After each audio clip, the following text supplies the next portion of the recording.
वर्षा की अंधेरी रात है। आकाश में बादल घिरे हैं।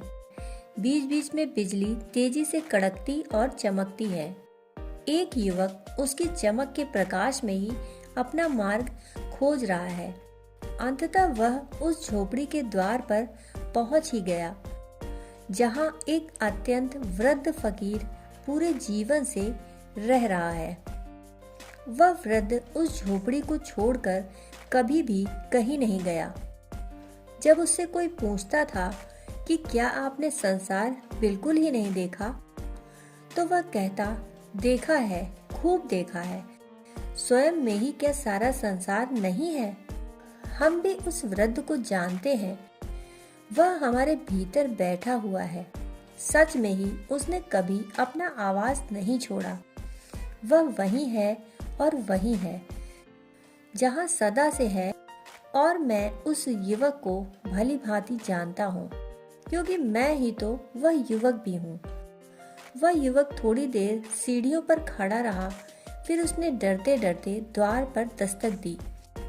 भीतर से आवाज आई, कौन है? क्या खोजता है? वह युवक बोला, यह तो ज्ञात नहीं कि मैं कौन हूँ। हाँ, वर्षों से आनंद की तलाश में जरूर भटक रहा हूँ। आनंद को खोजता हूँ और वही खोज आपके द्वार पर ले आई।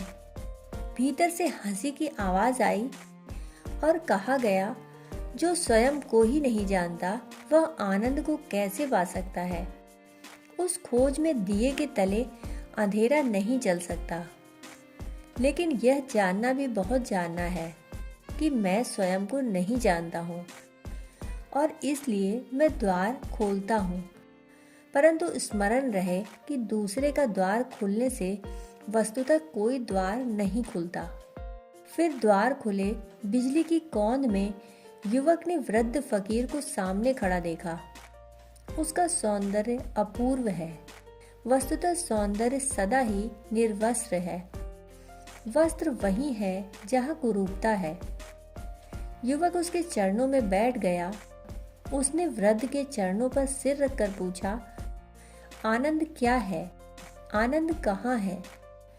यह सुन वह वृद्ध पुनः हंसने लगा और बोला, मेरे प्रिय, आनंद अशरणता में है। अशरण होते ही आनंद की बाढ़ आ जाती है।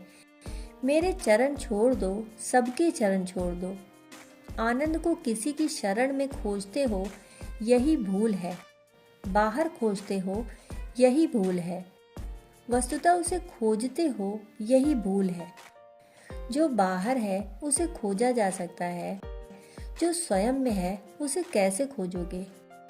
सब खोज छोड़ो और देखो, वह तो सदा से ही स्वयं में मौजूद है। फिर उस वृद्ध ने अपनी झोली से 2 फल निकाले और बोला, मैं ये 2 फल तुम्हें देता हूँ। ये बड़े अद्भुत फल हैं। पहले को खा लो तो तुम समझ सकते हो कि आनंद क्या है, और दूसरे को खा लो तो तुम स्वयं ही आनंद हो सकते हो। परंतु एक ही फल खाया जा सकता है, क्योंकि एक के खाते ही दूसरा विलीन हो जाता है। और स्मरण रहे कि दूसरा फल खाने पर आनंद क्या है यह नहीं जाना जा सकता। अब चुनाव तुम्हारे हाथ में है। बोलो, क्या चुनना है? वह युवक थोड़ी देर झिझका, फिर बोला, मैं आनंद को पहले जानना चाहता हूँ, क्योंकि जाने बिना उसे पाया ही कैसे जा सकता है।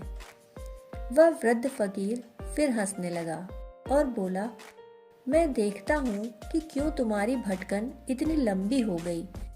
ऐसे तो वर्षों नहीं, जन्मों के बाद भी आनंद नहीं पाया जा सकता, क्योंकि आनंद के ज्ञान की खोज आनंद की अभीप्सा ही नहीं है।